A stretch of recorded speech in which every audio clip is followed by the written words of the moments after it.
Amjad Bashir, Conservative MEP for Yorkshire and the Humber. Why did you decide to defect, and do you now regret it? I don't regret it. I think it was a good move for the people of Yorkshire and North Lincolnshire. It was done out of principle because I said to my electorate that I believed in calling for a referendum on the EU. I'm critical, I was critical then and I'm still critical of the workings of the EU, the bureaucracy and the red tape. And I think that's best deliverable with the Conservative Party. It's the only party that's electable, that can and has promised a referendum. UKIP will not have the mandate to do that. If it gets a handful of MPs, they'll be lucky. The Conservatives stand a very good chance of forming the next government, and therefore they're the best people to deliver that promise that I made. What do you now think of your former party? What do you now think about UKIP? Some of them are very, very good colleagues of mine. I do not want to in any way run down my former colleagues. I believe that I've done right to go with the Conservative Party. I'd like to take the positive image of being with the right party, fighting for the right party for the forthcoming elections. A very successful party who's turned around the economy, made it a great success, the most successful economy in Europe, and I'm proud to be a part of the Conservative team. You say you don't want to run down your former colleagues. They are certainly running down on you. They are very critical of your decision to defect. They say you have a lack of principles and they've called for you to resign. They've said, they've made several accusations. These have run down my character. I am in the hands of my solicitors as far as that's concerned, and I'm seeking to have legal redress. So therefore I can't comment a lot on that because it's in the hands of the lawyers, but that's the way it is at the moment. Do you see UKIP as a viable party? After all, originally you went to them, you were elected as a UKIP MEP. I don't see them as a viable party. Having been in there, having been in Parliament for the last 6 months, I do not think that they are a right representative of the British people.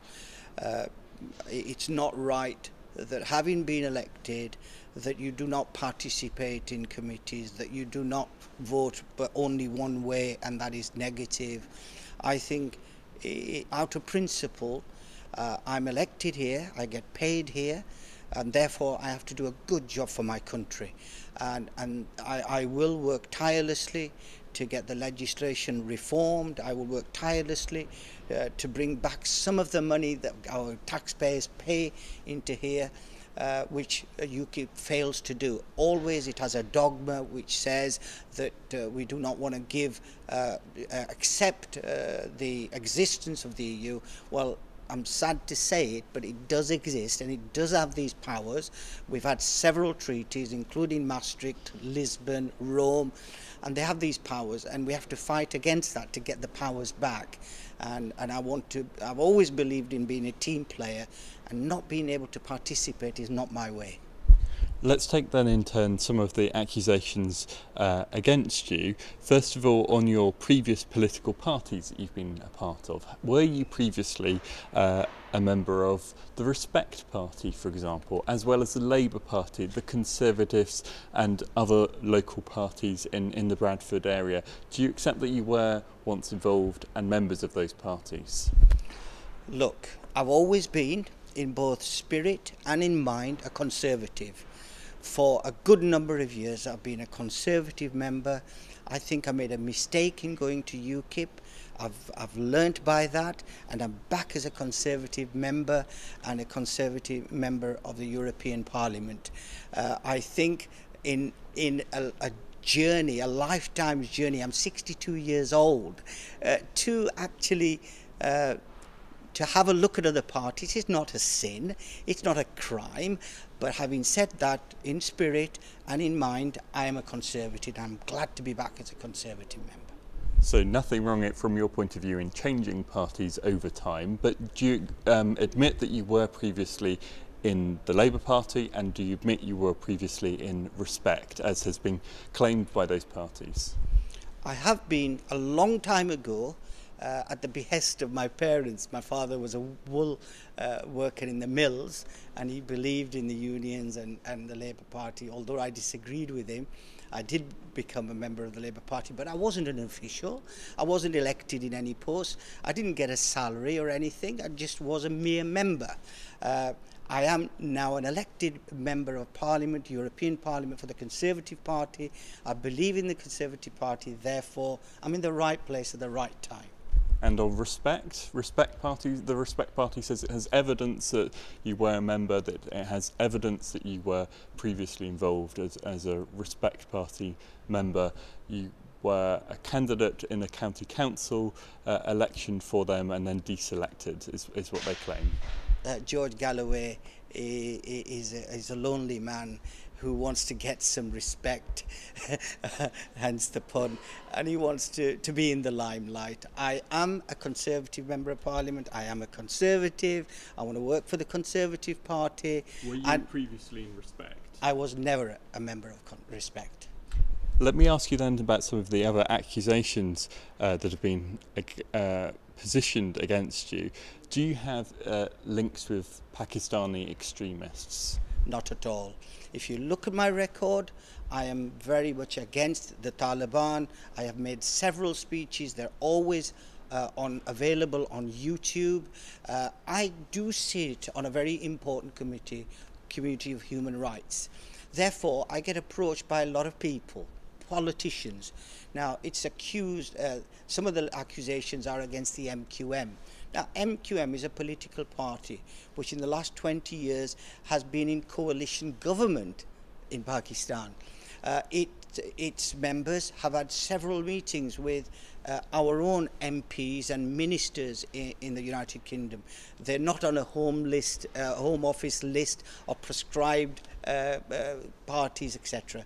Therefore, it's right that I meet people that have a concern about missing persons, about political victimization. That's in the context of what it is.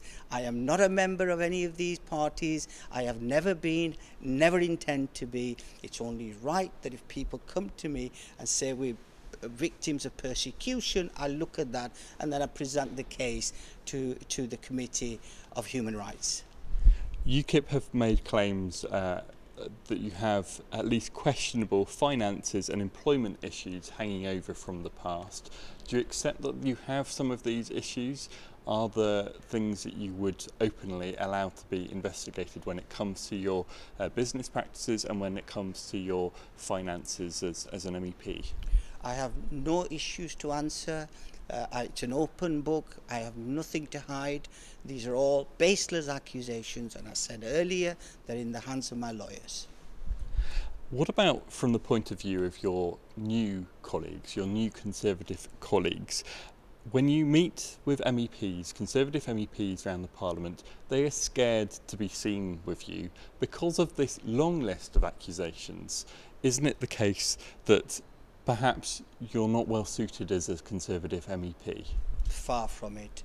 We've just been for a week away to Helsinki as a Conservative ECR group. We were invited there. We worked for 4 or 5 days together. We've a very strong team. I am very much part of that team. I'm welcome. I've been welcomed with open arms. Twice now I've met David Cameron. I've met lots of I've met the former education minister. I've met lots of ministers, and I'm very much part of the team and proud to be it. The voters wanted a UKIP MEP. It's a UKIP MEP that they voted in. Shouldn't you now resign? The voters wanted Amjad Bashir. The list, the electoral list, had my name on it. They voted for me. They knew who I was.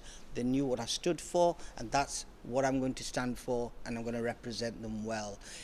there is history in the European Parliament. Previously, other MEPs have left UKIP, some have joined UKIP, some have left the Liberal Democrats and joined us in the Conservative Party. It's a different mechanism when you compare it to Westminster. People don't have to resign. I've left the UKIP and joined the Conservatives, and I intend to stick to my principles and fight hard for the referendum, and I will work tirelessly for us to leave the EU. These are things that I promised the electorate. That's what I intend to deliver. You don't have to resign, but you could still resign. You could decide that the electorate chose for UKIP, not for Conservative. Are you now going to do that? It's never happened before. Always people leave a party and join a new party. That's what I've done. I've done nothing different compared to Roger Helmer when he left and joined UKIP. UKIP make this accusation against me, but why did they embrace Roger Helmer and didn't ask him to resign? They took him on. So I don't think that's right, that we should have this jaundiced view.